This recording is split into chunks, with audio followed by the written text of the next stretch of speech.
4 PM news network में दोस्तों आपका स्वागत है। मैं हूं आपके साथ राशिद जहीर। राहुल गांधी के जैसे ही शोलापुर के उस गांव में जाने की खबर हुई, एमएलए ने कहा इस्तीफा दे दूंगा। महाराष्ट्र में दूसरे विधायक ने भी कहा इस्तीफा दे दूंगा। यदि आप बैलेट पेपर से मतदान कराते हैं तो इस्तीफा देकर दोबारा से लड़कर आने की कोशिश की जाएगी। राहुल गांधी का वहां जाना और वहां एक ऐसा प्रोटेस्ट चल रहा है दोस्तों जो ईवीएम के खिलाफ है और बैलेट पेपर के पक्ष में है। वाकई में अगर विपक्ष अपनी लड़ाइयों को, अपनी नाक के सवाल को एक तरफ अगर रख दे तो भारत का लोकतंत्र बच सकता है। आपको खबरें दिखाता हूं मैं क्या क्या चल रही हैं दोस्तों। ये देखेंगे आप, अमर उजाला की खबर है कि जनादेश बनाम ईवीएम देश, जनादेश बनाम ईवीएम देश, मार्केटवाड़ी की प्रोटेस्ट मॉक ड्रिल में निहित सवाल। हो क्या रहा है यहाँ? ये मार्केटवाली सोलापुर जिले की जो मालशिरस विधानसभा सीट के अंतर्गत आने वाला आदिवासी बहुल गांव है। मालशिरस अनुसूचित जाति के लिए आरक्षित सीट है।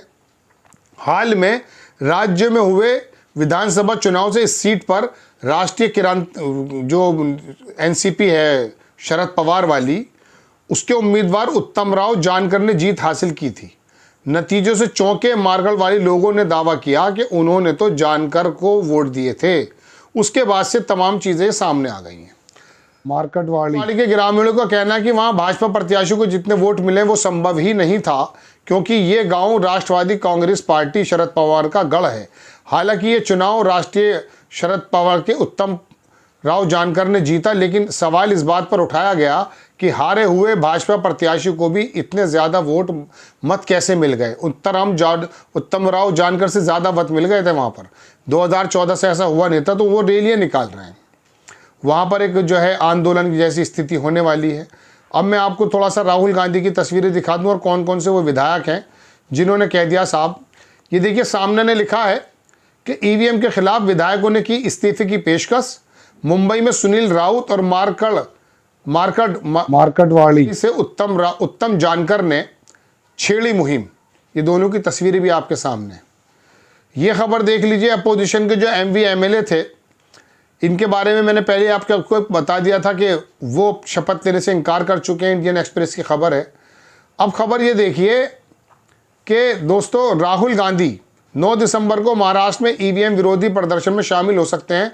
नेता प्रतिपक्ष राहुल गांधी अगर वहां पहुंच गए, मेरी जानकारी के अनुसार अभी तक तो नहीं पहुंचे शायद, लेकिन अगर पहुंच जाते हैं तो उस मुहिम को एक ऐसी हवा मिल जाएगी, एक ऐसी ज़्यादा एनर्जी मिल जाएगी।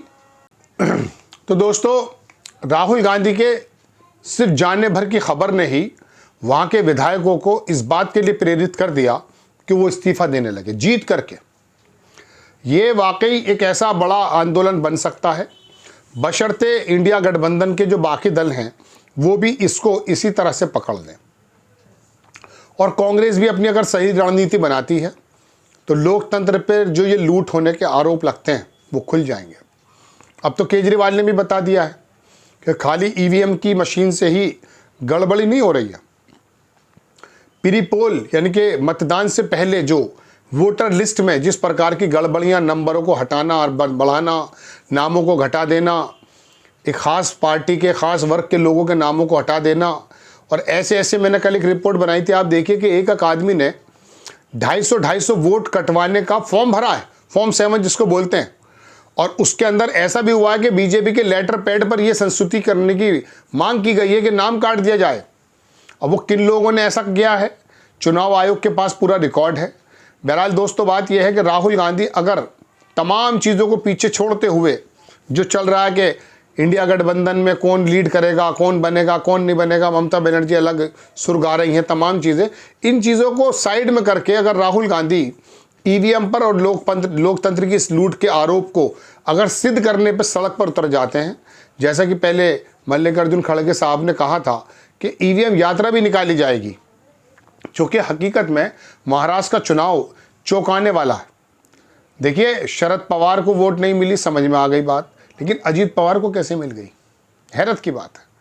चलिए ये बात भी समझ में आ सकती है कि शिंदे ने कुछ काम किया था, भले उनको मुख्यमंत्री पद तो नहीं मिला, लेकिन महिलाओं के अकाउंट में पैसे दे दिए, उसने बहुत ड्रास्टिक चेंज ले आए हैं। तो ये शिंदे को मिल गए, लेकिन अजीत पवार का क्या ताल्लुक था। और दूसरी बात, भारतीय जनता पार्टी 148 सीटों पर लड़ी और 132 सीटें जीत ली, 10-12 सीटें कम। बेहतर यह था कि 10-20 पर और, हालांकि उनके सरकार बन गई है, कोई दिक्कत की बात नहीं है, लेकिन वो वहाँ के नगर पालिका के जो चुनाव हैं, 84,000 करोड़ रुपए का बजट है उसको 6 महीने बाद हैं, तो शिंदे को लेना ज़रूरी था, तो मजबूरन उनको लेना पड़ गया है। बहरहाल मैं अपनी बात पर आता हूं कि राहुल गांधी के जाने भर की खबर से ही विधायकों के अंदर इतना जोश आ गया कि जीता हुआ विधायक कहता कि मैं इस्तीफा देने को तैयार हूं। यानी कि कितना कॉन्फिडेंस है उन जीते हुए विधायकों के पास कि उनको मालूम है कि ये जो वोट का वितरण हुआ है, ये जो वोटें आई हैं वो कम आई हैं हमारे पास, अगली बार हम ज़्यादा से जीत लेंगे। लेकिन वहाँ का लोकल प्रशासन, चुनाव आयोग, वहाँ की सरकार क्या कर रही है, वहाँ कर्फ्यू लगाई दे रही है। यानी कि 144 का जो नया प्रारूप आया है, लोगों को मुकदमे की धमकी दी जा रही है। तो ऐसे समय में एक देशोन्नति अखबार के हैं, वो बड़े बुजुर्ग पत्रकार हैं, उन्होंने भी एक मुहिम शुरू की। उन्होंने कहा मतदान को छोड़िए, 2 डब्बे रख देते हैं किसी गांव के कस्बे के नुक्कड़ पर, एक में अजीत पवार और शिंदे और जो है फडणवीस की तस्वीर लगा देते हैं, एक में उद्धव ठाकरे वगैरह की, लोग अपनी दे देंगे, रैंडमली पता चल जाएगा। तो चुनाव आयोग के सामने कैसी दुविधा आने वाली है, बशर्ते विपक्ष के नेता अगर सामने आ जाएं। राहुल गांधी इस काम को तो कर रहे हैं, मुझे याद आ जाता चिपको आंदोलन। किसी ज़माने में उत्तराखंड के अंदर चिपको आंदोलन जब चला दोस्तों, तो वो लोग पेड़ से चिपक जाया करते थे।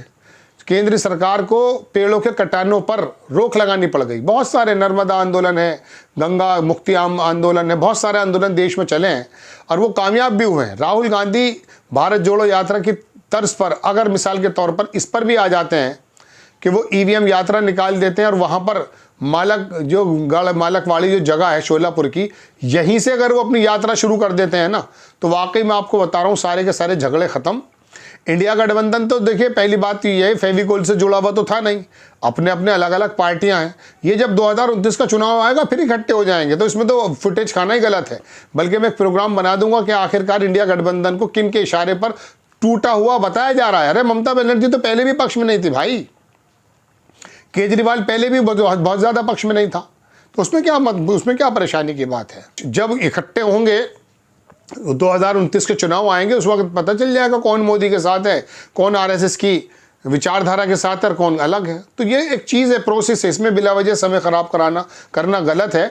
बल्कि राहुल गांधी अब जो वहाँ जाने की बात चल रही है और वहाँ के लोगों ने इस्तीफे की जो पेशकश की है, लंबी कहानी है, मैंने आपको बता दी कम शब्दों में कि वो वाकई एक ऐसी अंधेरे के अंदर एक ऐसा चिराग सा नज़र आ रहा है कि अगर इस काम को कर लेता है विपक्ष, तो बीजेपी बचाव मुद्रा में आ जाएगी। भारत जोड़ो यात्रा ने उसकी नींदें ख़राब कर दी थी, और अगर ईवीएम यात्रा बचाओ यात्रा निकल गई मालकवाड़ी से और शोलापुर से और महाराष्ट्र के अंदर से अलग जल गई, तो आप यकीन मानिए चुनाव आयोग भी जैसा भी है, मैं नंगा शब्द तो नहीं कहूँगा, लेकिन खुल करके सामने आ जाएगा।